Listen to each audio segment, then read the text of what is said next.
Hello friends, welcome back to my YouTube channel legal and social awareness. मैं Karim Ahmad Siddiqui advocate. आप लोगों को याद होगा, मार्च में कर्नाटक हाई कोर्ट ने जिला एवं सत्र न्यायालय के एक फैसले को, जिसमें पत्नी की शिकायत पर पति के विरुद्ध 376 आईपीसी यानी रेप की एफआईआर दर्ज की गई थी। इन्वेस्टिगेशन के बाद चार्जशीट कोर्ट में फाइल कर दी गई थी और सेशन कोर्ट के द्वारा चार्ज फ्रेम कर दिया गया था। उस चार्ज फ्रेम करने के आदेश के विरुद्ध पति ने कर्नाटक हाई कोर्ट के समक्ष क्रिमिनल रिवीजन फाइल किया था। कर्नाटक हाई कोर्ट ने उस क्रिमिनल रिवीजन को खारिज कर दिया था और खारिज करते हुए तमाम तरीके की टिप्पणी की थी और सेशन कोर्ट के ऑर्डर को कंफर्म कर दिया था। यानी पति के विरुद्ध पत्नी की शिकायत पर रेप के केस को चलाने के लिए हरी झंडी दे दी थी। कर्नाटक हाई कोर्ट के उस फैसले को सुप्रीम कोर्ट में चुनौती दी गई थी, लेकिन सुप्रीम कोर्ट ने उस समय किसी भी तरीके की रिलीफ नहीं दी थी। उसी समय मई में 11 मई को दिल्ली हाई कोर्ट ने भी एक आदेश पारित किया था। 2 जजों के बेंच ने, एक जज ने पत्नी के फेवर में आदेश पारित किया था और दूसरे जज ने पति के फेवर में आदेश पारित किया था, यानी फ्रैक्चर्ड जजमेंट था। ये दोनों मामले सुप्रीम कोर्ट में पेंडिंग हैं। अभी 19 जुलाई को ऑनरेबल सुप्रीम कोर्ट में इस मामले की कर्नाटक हाई कोर्ट के फैसले के खिलाफ जो एसएलपी दाखिल की गई, दोबारा सुनवाई की गई। साथियों, कर्नाटक हाई कोर्ट के उस फैसले के बाद पतियों के विरुद्ध पत्नी की शिकायत पर रेप के केस की तलवार लटकने लगी थी। अभी सुप्रीम कोर्ट ने जो आदेश पारित किया 19 जुलाई को, आज के इस एपिसोड में उसी आदेश के बारे में बातचीत करने जा रहा हूं। सुप्रीम कोर्ट ने फिलहाल पतियों के विरुद्ध पत्नी की शिकायत पर जो 376 का जो खतरा पैदा हो गया था, फिलहाल उसको टाल दिया है। तो बहुत ही महत्वपूर्ण जानकारी है, इसलिए जुड़े रहे आखिरी तक। देखते हैं कि इस मामले में कर्नाटक हाई कोर्ट ने उस समय कौन कौन सी महत्वपूर्ण टिप्पणी की थी और सुप्रीम कोर्ट ने किस तरीके का आदेश पारित किया है। साथियों, सबसे पहले मैं ये बता दूं कि मैरिटल रेप यानी पति के विरुद्ध पत्नी की शिकायत पर 376 का जो क्राइम होता है, उस संबंध में कानून क्या कहता है। इंडियन पेनल कोड का सेक्शन 375, जिसमें रेप को डिफाइन किया गया है। 375 का जो एक्सेप्शन 2 है, अपवाद 2, उसमें कहा गया है कि अगर किसी पति के द्वारा अपनी पत्नी के साथ फिजिकल रिलेशन बनाया जाता है तो वह रेप की कैटेगरी में नहीं आएगा, अगर पत्नी की उम्र 15 साल से कम नहीं है।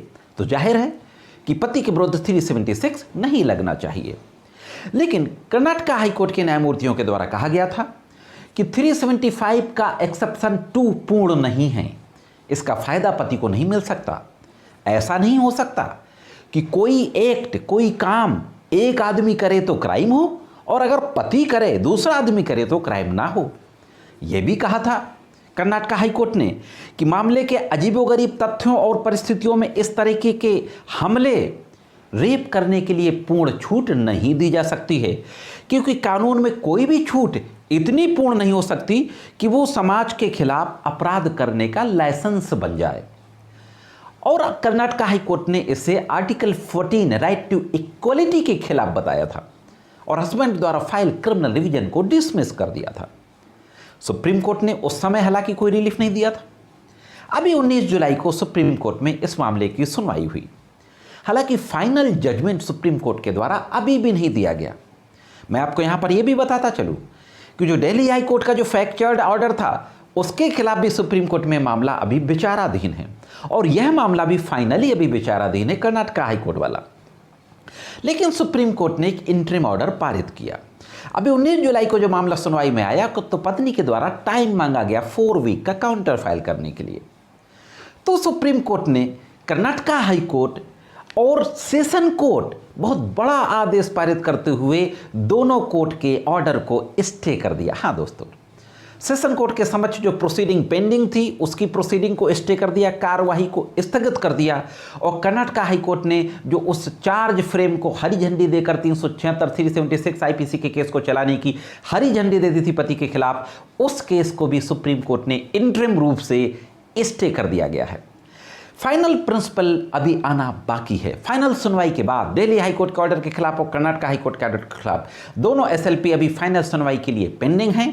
फाइनल ऑर्डर आने के बाद मैं फिर से वीडियो बना के जानकारी आप तक पहुंचाऊंगा और उस समय कहा जाएगा कि अंतिम रूप से सुप्रीम कोर्ट ने मैरिटल रेप के संबंध में क्या आदेश पारित किया है। फिलहाल पतियों के विरुद्ध पत्नी की शिकायत पर जो 376 आईपीसी रेप की जो तलवार लटक रही थी, फिलहाल वो टल गई है। तो दोस्तों, ये जानकारी कैसे लगी कमेंट्स करके ज़रूर बताएं। मैं समझता हूँ कि जानकारी आपके ज़रूर काम आएगी। अगर आपका कोई केस इस तरीके का चल रहा है या इस तरीके की कोई शिकायत आपके खिलाफ की गई है तो भी उसमें आप इसका फ़ायदा ले सकते हैं। आज के इस वीडियो में सिर्फ इतना ही। मिलते हैं किसी अन्य वीडियो में कानून की कुछ अन्य जानकारियों के साथ। तब तक कानून की विभिन्न तरीके की जानकारी के लिए देखते रहें लीगल एंड सोशल अवेयरनेस।